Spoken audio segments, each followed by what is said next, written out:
High viewers and hello everybody, কেমন আছেন সবাই? আশা করি সব অবশ্য ভালো আছেন। তো আমরা মাঝে মধ্যে হোটেলে গিয়ে আমরা তান্দুরি চিকেন খাই। তো একদিন আমার ওয়াইফ আমাকে বলল যে আমরা তো সবসময় হোটেলে খাই, চলো আজকে বাসায় তান্দুরি চিকেন আমি তোমাকে বানিয়ে দিচ্ছি, খাও। তো আসলে আমি তখন জিজ্ঞাসা করলাম, তুমি কি পারবা?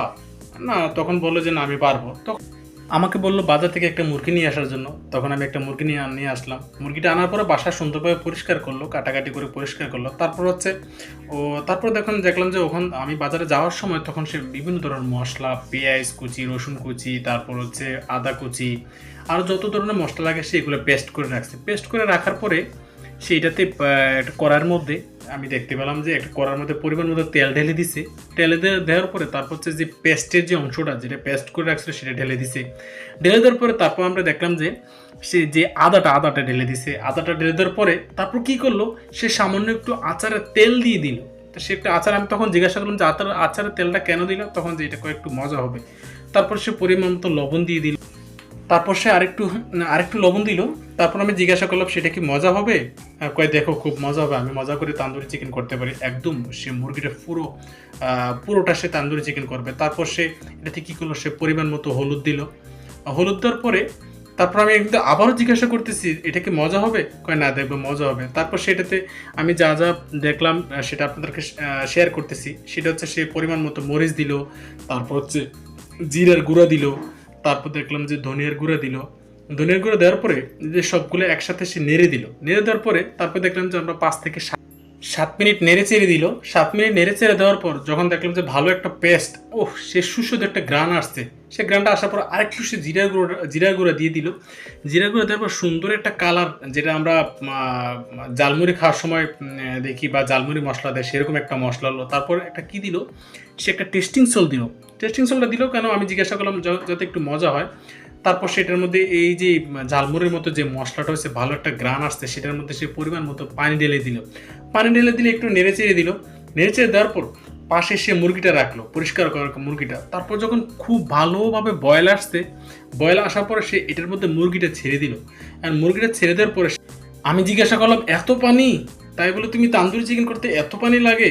তারপর হচ্ছে সে কয় না, এটা ভালোভাবে সিদ্ধ হওয়া লাগবে, এটার ভিতরে ভালোভাবে মশলা ঢোকা লাগবে, তারপরে না সে তান্দুরি চিকেন মজা হবে। তারপর আমি অনেকক্ষণ অপেক্ষা করলাম যে কখন সে তান্দুরি চিকেন হয়।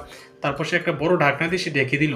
ঢেকে দেওয়ার পর তারপর আধা ঘন্টা থেকে 45 মিনিট পরে যখন আবার গেল, ওমা, সুন্দর একটা দেখলাম, মানে জিভে জল আসার মতো, একদম যে তান্দুরি চিকেনের মতো একদম হয়ে গেল। তারপর সে কী করলো, একটা চামচ দিয়ে নিচে যে তেলের সাথে যে মশলাটা সেটার উপরে দিচ্ছে। তখন আমি জিজ্ঞাসা করলাম যে তুমি কেন দিচ্ছ? এই মশলাগুলা এই যে মাংসের যেই ইয়ার ভিতরে ভালোভাবে ঢুকবে। তারপর আমি প্রথম যখন জিজ্ঞাসা করছিলাম তুমি এটার মধ্যে সস দাও না, কোনো সসটা পরে দিব, সসটা পরে দিলে একটু মজাটা, একটু স্বাদটা একটু বেশি হয়। তখন সে পরিমাণ মতো সস দেওয়া শুরু করলো। আমি দেখতে থাকলাম। তারপর হচ্ছে সে সস দিচ্ছে। যদি বাসায় আপনাদের বড় সসের কৌটা ছিল না, সে 3 থেকে 4 প্যাকেট সস দিল। তারপর সে একটু নেড়ে চেড়ে দিল। তারপর একটু নেড়ে চেড়ে দেওয়ার পর সে আবার উল্টিয়ে দিল। উল্টিয়ে দেওয়ার পরে আমার যে কি গ্রান আসতেছে না, আমার হচ্ছে ওই সময় আমার কিন্তু খাইতে মন চাইছিল, কিন্তু ও আমাকে দেয় নাই। বললো যে না, আরেকটু অপেক্ষা করো, এটা ভালোভাবে হয় না। তারপর কী করলো, ও একটু ভালোভাবে একটু লেবু চিপে দিল। তখন আমি জিজ্ঞাসা করলাম তুমি লেবুটা কেন দিচ্ছ? লেবুটা দিলে স্বাদটা আরও বাড়বে।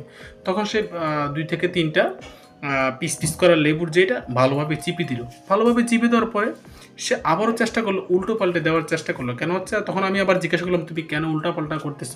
তখন বলছে নিচের যে মশলাটা উপরে আসুক, উপর যে মশলাটা আবার নিচে যাওয়ার পরে যে মুরগির ভিতর যেগুলো আমরা কাটা অংশ রেখে দিয়েছিলাম এগুলোর মধ্যে ভালোভাবে। তখন দেখলাম যে না, কত সুন্দর তান্দুরি চিকেন হয়ে গেল। ঘন্টাখানেক পরে দেখলাম যে কি তান্দুরি চিকেন, যে সে যে গ্রান আসতেছে, তখন সে একটা চিমটি দিয়ে সে আমাদের একটা বলের ভিতরে সে একটা পরিবেশন করলো। পরিবেশন করার পরে সে তখন আবার কী করলো, একটু শসা, একটু লেবু এবং একটু পেঁয়াজ কুচি করতে গেল। তখন এই ফাঁকে আমাকে বললো যে তুমি এদিক থেকে একটু ভিডিও করো, ওই দিক থেকে একটু ভিডিও করো। তখন আমি এদিক থেকে ওই দিক থেকে একটু ভিডিও করার চেষ্টা করলাম। তখন আমি লক্ষ্য করলাম এই তান্দুরি চিকেনটার উপরে কেন জানি ও ঝোল দিচ্ছে। তখন আমি বললাম যে এই ঝোলটা কিসের? তখন বললো যে তান্দুরি চিকেন যে ঝোলটা ছিল, কড়ার মধ্যে যে ঝোলটা ছিল সেই ঝোলটা উপরে দিয়ে দিচ্ছে। কেন, যেহেতু আমরা রুটি দিয়ে খাবো, যেন রুটির মধ্যে একটু ঝোলটা লেগে থাকে, যেন স্বাদটা আরেকটুকু বাড়ায়, সেজন্য ও ঝোলটা একটু ঢেলে দিল। তারপর হচ্ছে আমাকে বললো যে এই সাইড থেকে একটু ভিডিও করার জন্য, উপর থেকে একটু ভিডিও করার জন্য। তো আমি তার মতো ভিডিও করার চেষ্টা করলাম। তারপরে দেখলাম যে তান্দুরি চিকেনটা মানে ফুল তান্দুরি চিকেনটা একদিকে রেখে শসা লেবু এবং পেঁয়াজ কেটে এবং সাথে সস রেখে সুন্দর একটা পরিবেশন করলো, যেটা আসলে জিভে জল আসার মতো। আমার ওয়াইফ যখন নান রুটি বানিয়ে দিল তখন এই জোলটা এবং যেই মাংসটার সাথে সংমিশ্রণ করে যেটা খেলাম আসলে কি যে ভালো লাগছে, যেটা পুরোপুরি হোটেলকে ফিল করে ফেলছে। তো আপনারা চাইলে এরকম করে বানিয়ে নিতে পারেন। আমার সহধর্মিনীর এই তান্দুরি চিকেনটা বানানো কেমন লাগছে আপনারা কমেন্ট বক্সে মন্তব্য জানাতে বলবেন না। যদি ভিডিওটা ভালো লাগে সাবস্ক্রাইব করতে বলবেন না এবং পরবর্তী ভিডিওর জন্য অপেক্ষা করুন। ততদিন ভালো থাকুন। টিল দেন, আল্লাহ হাফেজ।